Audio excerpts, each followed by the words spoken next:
प्रिय विद्यार्थियों, आप सभी का श्री भगवान दास तोदी कॉलेज के YouTube चैनल पर स्वागत है। जैसा कि अपना जो चैप्टर अपना चल रहा है वो है आपका केमिकल इक्विलिब्रियम।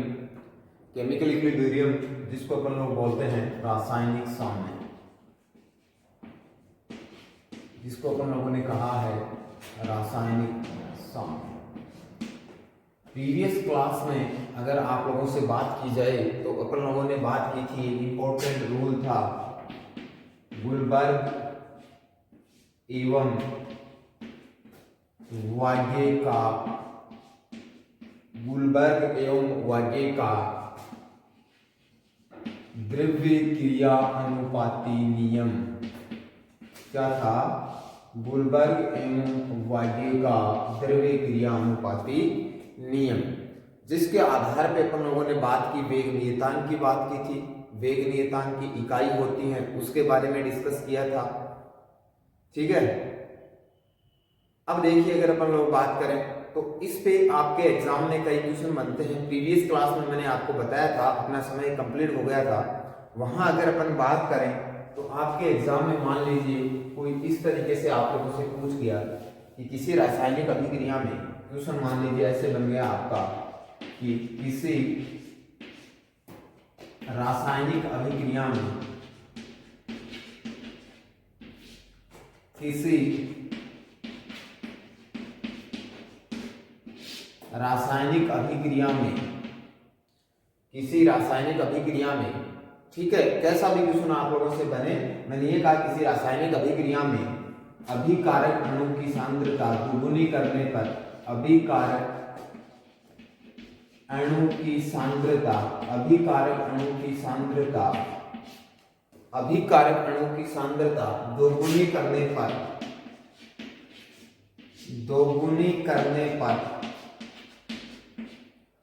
दोगुनी करने पर अभिक्रिया का वेग, अभिक्रिया का वेग 8 गुना हो जाता है। अभिक्रिया का वेग 8 गुना हो जाता है। तो 8 गुना हो जाता है तो अभिक्रिया की कोटि क्या होगी? तो अभिक्रिया की कोटि क्या होगी? मैंने ये कहा है आप लोगों को कि किसी रासायनिक अभिक्रिया में अभिकारक अणु की सांद्रता को दोगुना करने पर वेग 8 गुना हो जाता है, तो अभिक्रिया की कोटि ज्ञात करो। ठीक है, देखिए आप लोग इस पे ट्राई कीजिए। 1 मिनट का आप लोगों के पास में समय है, आपका काम में आएगा गुलबर्ग एवं वागे का नियम। देखिए ट्राई करें, देखिए आपका कितना आता है आंसर। आपका आंसर 1 आता है कि 2 आता है कि 3 आता है कि 4 आता है? ये मान लीजिए आपके सामने आंसर, बताइए आप लोग क्या आता है, विचार कीजिए। 1-2 मिनट का समय है।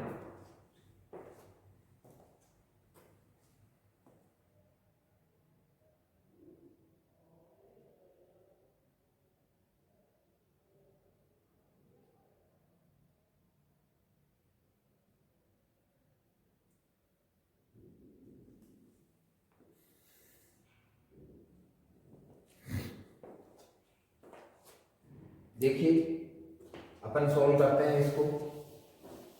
अपन क्या जानते हैं? गुलबर्ग वागे के अनुसार किसी अभिक्रिया का वेग, क्या जानते हैं? किसी अभिक्रिया का जो वेग होता है, किसी अभिक्रिया का वेग जो होता है वो अभिकारक अणु की सांद्रता की क्या होता है? समानुपाती होता है। ठीक है, तो अगर अपन यहाँ बात करें तो अपन बोल सकते हैं रेट ऑफ रिएक्शन, और अगर मैं प्रोपोर्शनल के साइन को हटाऊंगा तो रेट कांस्टेंट क्या आएगा भाई? के आएगा। अब सांद्रता जो है सो आपके सामने है। इस सांद्रता को देखिए, ये है आपकी सांद्रता, इसको मैं दोगुना कर देता हूं। सांद्रता को मैंने क्या कर दिया? दोगुना कर दिया। ठीक है, तो वेग कितना हो जाता है भाई? 8 गुना हो जाता है। तो के तो आपको पता है क्या होता है? रेट कांस्टेंट होता है। के तो क्या होता है आप लोगों का? रेट कांस्टेंट होता है। ठीक है, तो अब आपका 8 2 ये बराबर कब आएगा? जब आपका 2 का पावर क्या होगा? 3, तब जाकर के ये क्या आएगा? आपका 8 आएगा।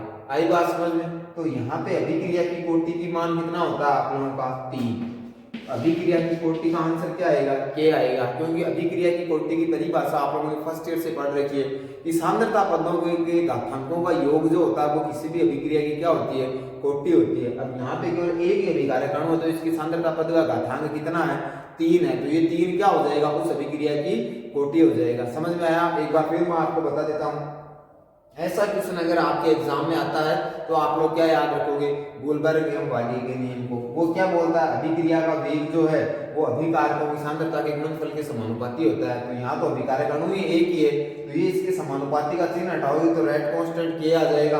तो ये कितना हो जाता है, प्रश्न अनुसार सांद्रता को दुगुना कर दिया, वेग कितना हो गया, 8 गुना हो गया। तो ये कब पॉसिबल है, जब इसकी पावर कितनी हो, 3 हो। इसका मतलब अभिक्रिया की कोटि का मान कितना आ गया आपका, 3 आ गया। चलो एक क्वेश्चन और ले लेते हैं।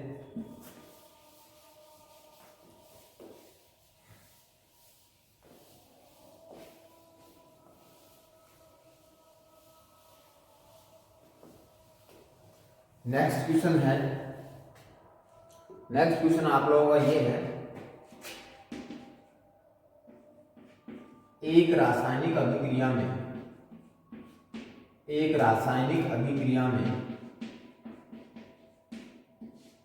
अभिकारक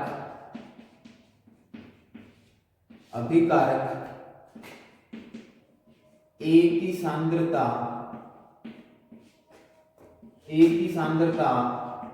दोगुनी करने पर वेग दोगुना हो जाता है। दोगुनी करने पर वेग दोगुना हो जाता है, वेग दोगुना हो जाता है। वहीं अभिकारक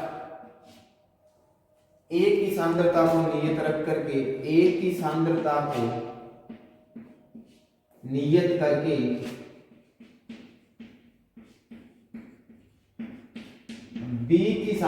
को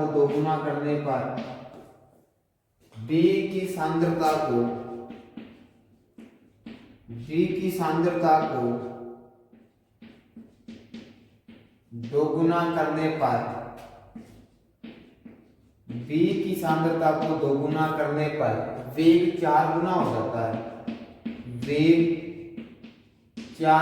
जाता है,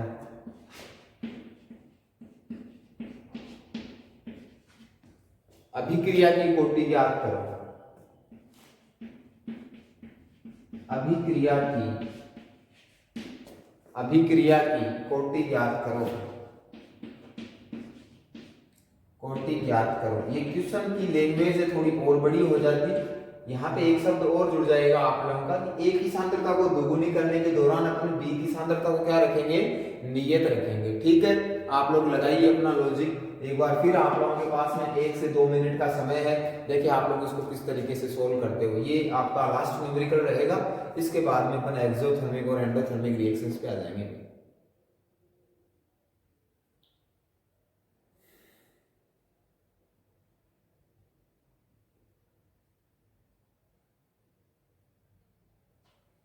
क्लियर है? देखिए कैसे, सबसे पहले अपन क्या देखते हैं, क्या आ रहा है आपका आंसर, वही आएगा आपका ऑप्शन 1 2 3 4 0। क्या आ रहा है आपका आंसर, करें, देखें, कोशिश करें इस चीज में। ये बहुत ही अच्छा कॉन्सेप्ट है, आप लोगों का ऐसे क्वेश्चंस को सोल्व करने का सबसे बेस्ट तरीका होता है ये। ठीक है, देखिए कैसे करते हैं अपन लोग, देखिएगा। ये क्या है, अभिक्रिया का वेग है। अभिकारक अणु समानुपाती अभिकारक अणु, एक तो ए है वेग और एक क्या है, बी है। क्लियर है? प्रोपोर्शनल का साइन हटा दीजिए, ये लो हटा दिया तो क्या आ जाएगा, रेट कांस्टेंट के आ जाएगा। अब अगर मैं बात करूं ए की सांद्रता को मैं दोगुना कर रहा हूं, ए की सांद्रता को मैं ये लीजिए दोगुना कर देता हूं, बी को आप लोग नियत रखोगे। ऐसे क्वेश्चन को सोल्व करते समय एक को ही वेरी कराओगे, दोगुनी करने पर अभिक्रिया का वेग क्या हो जाता है, दोगुना हो जाता है। ये लीजिए भाई, दोगुना हो गया।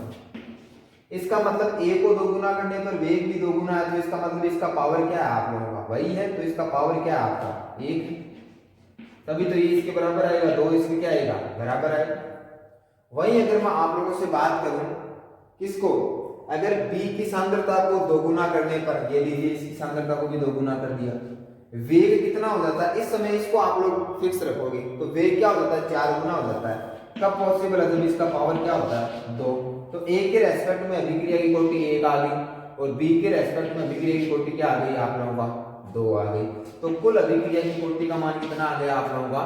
3 आ गया। इस तरीके से आपको क्या करना है? इन चीजों को सॉल्व करना है। क्लियर है? तो ऐसे कोई भी क्वेश्चन आए आप लोगों को आना चाहिए। ठीक है, अब अपन बात करते हैं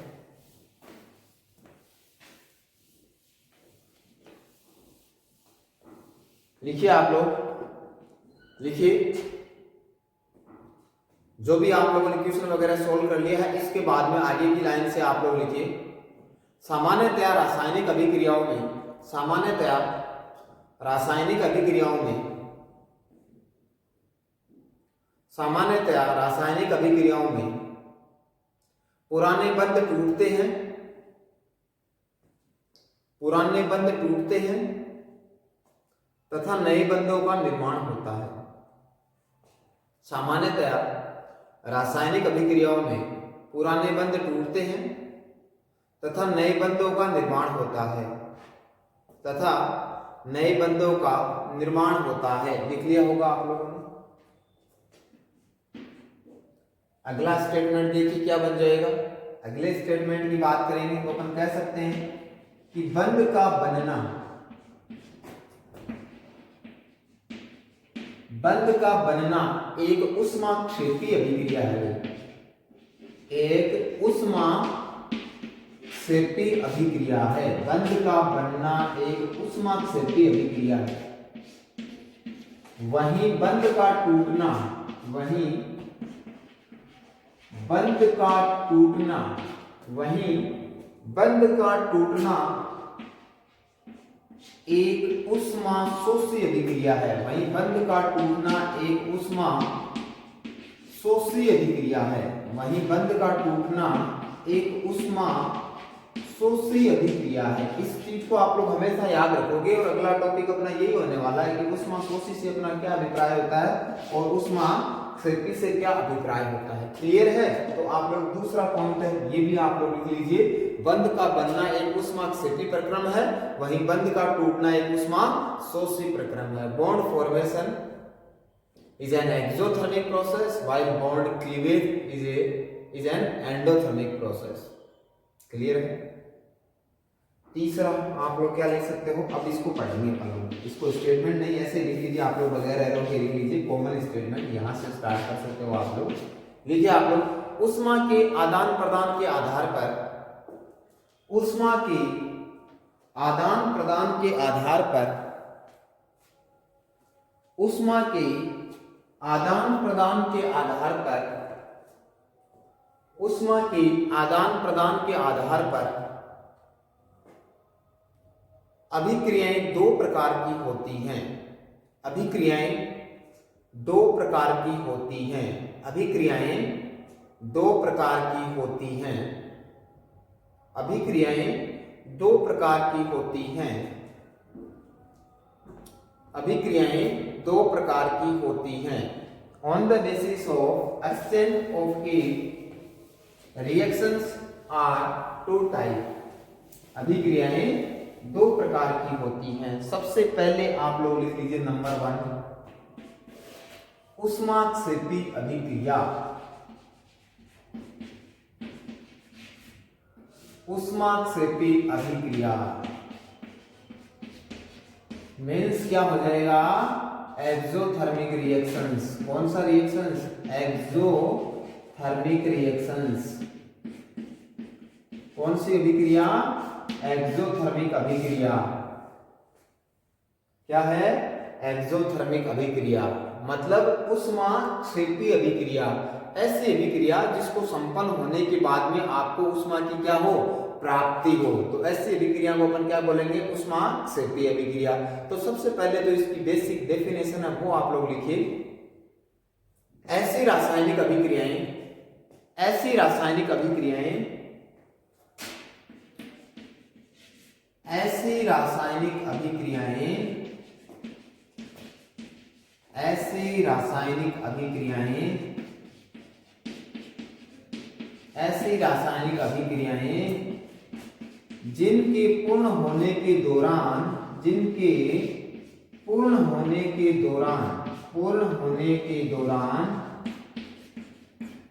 ऊष्मा की प्राप्ति हो। किसकी? ऊष्मा की प्राप्ति हो तो ऐसी अभिक्रियाएं, तो इन्हें ऊष्माक्षेपी अभिक्रियाएं कहते हैं। ऊष्माक्षेपी अभिक्रियाएं कहते हैं। पहली स्टेटमेंट डेफिनेशंस क्या हो गई? ऊष्माक्षेपी अभिक्रियाएं। ठीक है, दूसरी चीज क्या लिखेंगे? अपन लिखेंगे कि ऊष्माक्षेपी अभिक्रियाओं के लिए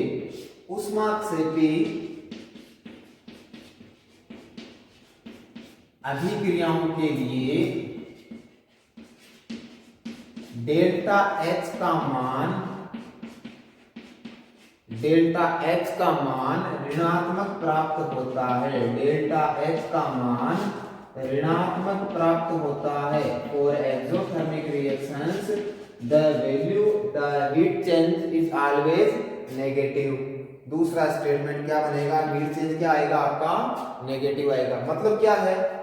मान लीजिए आप लोग ये मान लीजिए आपका कोई क्या है? रिएक्टेंट है, और इससे मान लीजिए आपका प्रोडक्ट क्या बन गया? ये बन गया। ये मान लीजिए आपका क्या बन गया? प्रोडक्ट। तो इसके बीच का अगर आप लोग बॉन्ड तोड़ोगे, क्योंकि कोई भी रासायनिक अभिक्रिया में क्या होता है? पुराना बंध टूटता है। ठीक है, तो इसको अगर आप लोग तोड़ोगे, ठीक है, तो आपको एनर्जी देनी पड़ेगी। एनर्जी देने के लिए मान लीजिए आपने दी 5 किलो कैलोरी एनर्जी इसको दे दी। कितनी एनर्जी दे दी? 5 किलो कैलोरी आपने इसको दे दिया। अब मान लीजिए ये बॉन्ड टूटेगा, तो बॉन्ड के तोड़ने के दौरान तो एनर्जी अपने को देनी पड़ेगी। और यहाँ पे क्या हो रहा है? बॉन्ड का फॉर्मेशन हो रहा है, बंध बन रहा है, और बनने के दौरान मान लीजिए 10 किलो कैलोरी एनर्जी रिलीज हो गई। रिलीज का मतलब कौन सा साइन आ गया आप लोगों का? Negative sign. तो इतनी एनर्जी तो आप लोगों का क्या हो रही है? यहाँ पे रिलीज हो रही है। ठीक है, टोटल एनर्जी जो रिलीज हो रही है यहाँ से वो 10 किलो कैलोरी है, और यहाँ एनर्जी जो लग रही है वो कितनी है? 5 किलो कैलोरी है।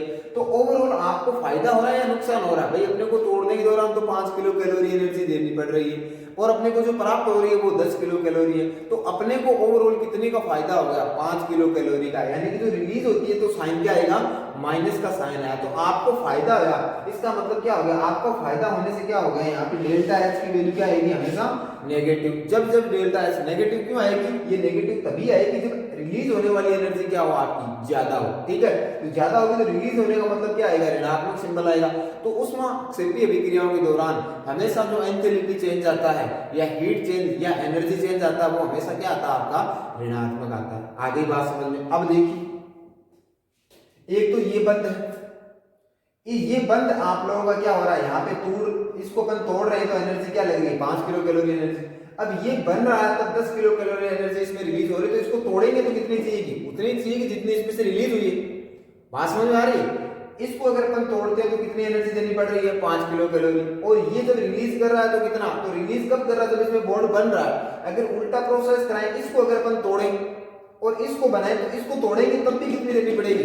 10 किलो कैलोरी एनर्जी देनी पड़ेगी। तो दोनों में से मजबूत बॉन्ड कौन सा होगा? दोनों में स्ट्रॉन्ग बॉन्ड किसका होगा? ये वाला होगा। तो अपन कह सकते हैं कि ऐसी अभिक्रियाएं जिसमें डेल्टा एच का मान नेगेटिव होता है ना, उन अभिक्रियाओं में उत्पाद के बीच का जो बंध होता है ना, वो हमेशा अभिकारक की तुलना में क्या होता है? मजबूत होता है। क्लियर है? तीसरा स्टेटमेंट आप लोग लिखिए, इन अभिक्रियाओं में सामान्यतया इन अभिक्रियाओं में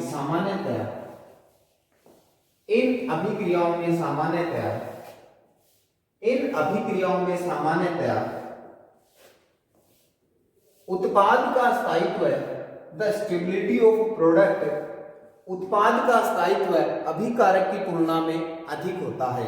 इन अभिक्रियाओं में उत्पाद का स्थायित्व अभिकारक की तुलना में अधिक होता है।